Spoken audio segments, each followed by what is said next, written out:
about a few things, but I needed to sort of put it in context. And I was trying to understand, okay, so when we talk about goals and growth, which aspects of my life do I need to talk about? And today, I'm going to talk about a part of my life that was very difficult for me, but that was what led me to what I've become today. And usually, I know on social media, or when we get to speak in public, we always talk about the nice things that happen in our lives. But we're human like everybody else. And so, at the end of the day, we even face more challenges than anybody, especially because there's a lot of spotlight on us, and so people assume that things should be easy, but that's when the challenges become difficult. So I'll talk about the last parts of my journey at GH1 into TV3, and I want to use that to just let you understand that sometimes if you sit at one place, you're sitting on your blessing, and it's difficult to make that decision to eventually move. But that move is what brings the growth. But before you make that move, you should have a goal. Do you get how I'm connecting it? Okay. So, latter part of my days at GH1, things had become very tough. I felt like I had grown to a certain limit, and the platform could not offer me what I wanted anymore. But I was afraid to make that bold step to leave. And that was because my whole journey as a broadcast journalist had started with GH1. When it was for Charterhouse and eventually when EIB bought it. So from the inception up until that point in my life, I felt like I owed the company, something, a favor, or my career. And so it was going to be very difficult for me to say finally that I'm done and I need to move. I was looking for a way to move because things had become very difficult. I just wasn't finding myself in that space anymore. Be it relating with people, the work I was doing, because even before I started the show I was doing before I left, I was doing rhythms. And I always say that every time there needs to be a move, I just wake up, sit in my bed, and God tells me, my friend, it's time, write this down, and I do. And so I had just started the late afternoon show. Just 1 year into it, I had won an award. Then there's an opportunity for me to move, and I'm thinking, I fought so hard to have this show go on air. Because when I wanted it on air, my bosses said, I'm sorry, this is not going on air. We're not letting you leave your previous show because we're not sure we can find anybody to replace you. And so instead of creating a void, we'd rather you stay there and just plateau. I mean, they didn't say plateau, but they just said, we also couldn't find anybody who could do that job, so you might as well stay there. But I had interviewed everybody that mattered in the music industry, in the arts industry, and I was tired. Because a month later, the same person will come and I have to now think of what other question to ask.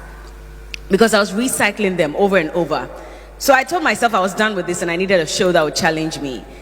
And I was done talking about music only and what are you doing, what's your album about. I just wanted something a bit more challenging. My bosses said no. I had to fight. I had to cry. There were guests who would walk into the building and they'll find me crying. And they're thinking, what is wrong with you? And I'm like, my bosses don't want me to start my new show. And it was all very upset because they just didn't understand the backstory of it. Now, eventually, I had people who helped me, and I started that show. A year into that show, I'm told, it's time to move again. And I'm telling God, but you just gave me this idea. So why do I have to move? And he says, well, I'm sorry, but you're going to have to move. Because I made you start this show for a reason. And that was supposed to prepare you for the next journey. I still didn't understand. So TV3 gets in touch with me. The first time, I want to move. I tell them, okay, I'll come. But at the same time, in the back of my mind, I'm like, you people, you're jokers. I'm not moving. So I accept, I sign a contract and everything. It's time for me to move, and then I have to tell them the bitter truth. I'm sorry, but I cannot make it. And it pissed everybody off, I'm sure, at TV3. They were very disappointed because they were just about ready to, put out the PR and say, so Berla is joining us. And this is me being so afraid to move. And so I got stuck in that space. For another 6 months, I was there. Now, this move came in March, so if my calculation is right, the final move I made was in September, so maybe about 5-6 months. Now, while I was there, things took a turn because I was disobedient. I knew I had to go, but I wasn't going. So God said, if that's the case, thank you. If that's the case, then I'm going to make it even more difficult for you. So now all the negative things that had to happen would happen. The backbiting started. There were a lot of accusations here and there. There were people who were treating me like I didn't matter. And I just didn't understand what it meant. But it was just God making the space uncomfortable for me. So eventually, I just told my manager that, you know what, let's see if there's still an opportunity at TV3. So we started having that conversation. They said, well, there is an opportunity still. We left that slot open for you. However, you need to assure us you're coming, because we're not going to put together all the materials, getting ready to announce, and you won't come again. And I said, oh, I'm very sure I'm going, because at that time I had it. I just couldn't take it anymore. I didn't see myself growing at that point. I was more depressed so I'd come to my show. If my show started at 3 o'clock, I'd get to work at 2:45. That's how badly I didn't want to be in that space. So 2:45, I'm there, and my boss is looking at me like, why are you coming this late? I'm like, oh, sorry, boss, I was doing something. But really, I'd wake up in the morning, and there was really no drive for me to want to be in that space. So I come at 2:45, my show ends, it's an hour, so it ends at 5, and I'm out. And that was consistent for a while. So I knew it was time. Luckily for me, there was an opportunity, and I had to move.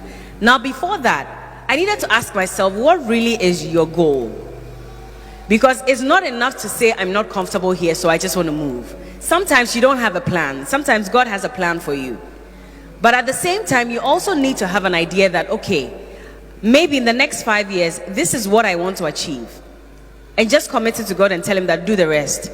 If really this is not even the brightest idea, you know what to do. Just figure it out and help me. I'm just using my human mind. But that's why he says that your thoughts are not his thoughts and your ways are not his ways. So we plan and we plot. And we all have this fantastic idea of how in the next 5 years, I want to drive the biggest car in Ghana. I want to have the biggest house. I want to be working at the UN. But God is looking at you and thinking, my friend, maybe the UN will come, but not immediately, not in the next 5 years. Maybe I have to prepare and take you through some difficulties. And then in 20 years' time, when I'm sure that you're grown enough, you're mature enough, then I'll put you in that space. TV3 was not on my radar at all. Because at that time, TV3 wasn't doing too well. So it really wasn't part of my plans. I just thought that, okay, right after GHONE, I'm out of this country. I'm going to CNN, I'm going to BBC, and all those things. And everybody will come to you and say, Charlie, what you've gotten to there is BBC. Oh. So, you know, people plant that in your head, and you feel like, then that's it. Once people are saying it's BBC, I'm not looking left, I'm not looking right. I'm just going. And so any offer that comes, I will not take it. But now I sit back and I think about it and I ask myself, so if BBC had asked you to come and give world news, would you have even understand where to start from? I don't think so. Because again, I was now growing in the social, affairs space. And I was trying to figure out what it meant to even understand the Constitution and all that. I really didn't know. So if I had gone there, I probably would have failed instantly. But funny enough, for someone who was doing entertainment and had just moved into a different space, to be called upon to say, you're going to do the morning show.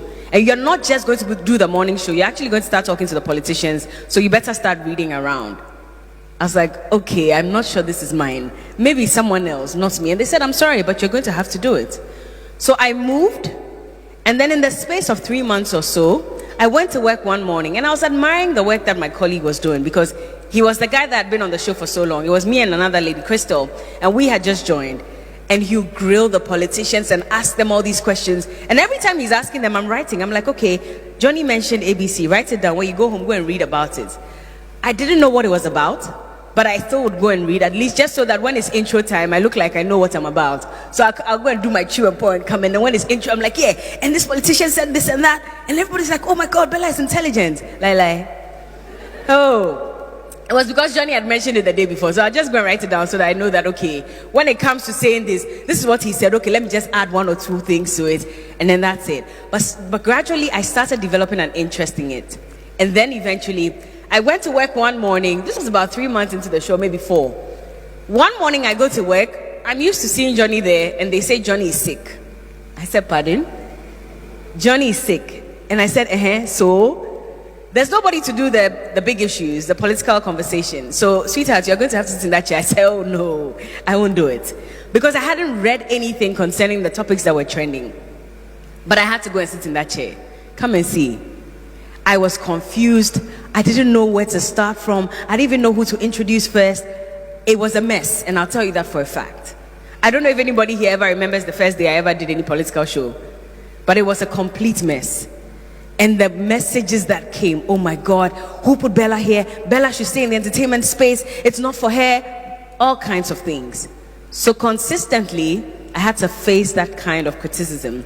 But the first day I did it, my boss called me and said, you've been initiated, so get ready because we're going to make this regular. I said, oh my God, no, I don't want to do this. Initially, I fancied the idea of sitting there and grilling the politicians, but I was like, no, this is too much work.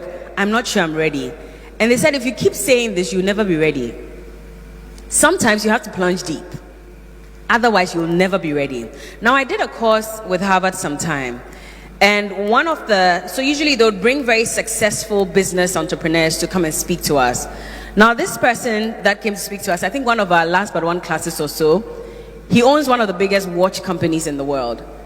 And he came to speak to us, and he said something that really touched me. Now, he said that usually as a little fish, when you're thrown into the water, I mean, of course, a lot of people swim with the tide. And it's very typical of human beings. We go with the flow, right? So everybody is going in this direction. I might as well go because I don't know what is here. I'm not sure how easy or difficult it will be. So let me go with everybody. But he says that there was one particular fish. When it was thrown into the water, instead of going in the direction of everybody, it was going the opposite way. So it was swimming against the tide. Now you see how the water is. Usually when you go to the beach, you see how it rushes to you. Do you ever try to swim into it? A lot of people, I mean, those who surf, they probably go into it and then they put their surfboard on top and it brings them back. But there are people who would go deeper and deeper and you're thinking, why are you going there? You know this place, you're going to die. The water is going to carry you away, but why are you going?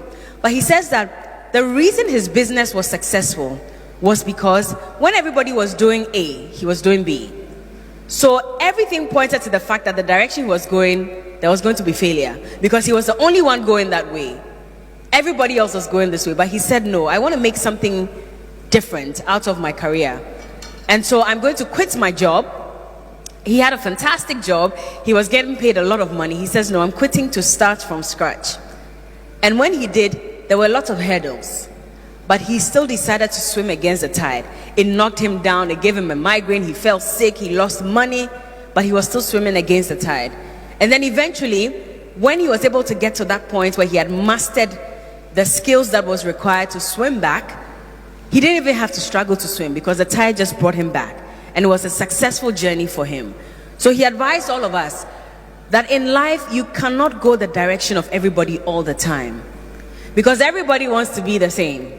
How do you stand out? And I related it to my days at TV3 at the beginning when I was the only girl. I mean, at that time, they needed a woman to take over the affairs of, politics because they didn't really have anybody doing that. Now, I was the one that they were looking to. And I was thinking to myself, but I was doing entertainment. Why do you want to put me in this? Then I remembered that course and I remember that, okay, so if the man says swim against the tide, that means that every morning you're going to have to sit in that chair, you're going to have to speak to these politicians, and you're going to ask them all those difficult questions. You cannot succeed if they don't knock you down. So sometimes I ask them a question, they're looking at me like, did you just ask me this question? Like, you don't know? Because we bring a lot of people on board, people who are very well versed in, the various topics. And sometimes I ask a question and the way they look at me and I know that's okay. This question I asked, they're bomb. It didn't make sense. But it didn't stop me. I'd go back and realize that, okay, so I made a mistake here. Let me go back and read about it.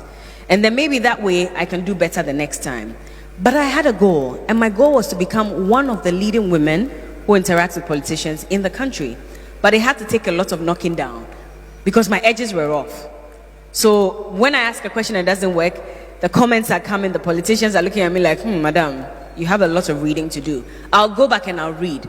And I'll read and not sleep till the next morning so I can come back and better understand what it is I needed to talk about. Now here I am 4 or 5 years later, and I don't regret this decision I made.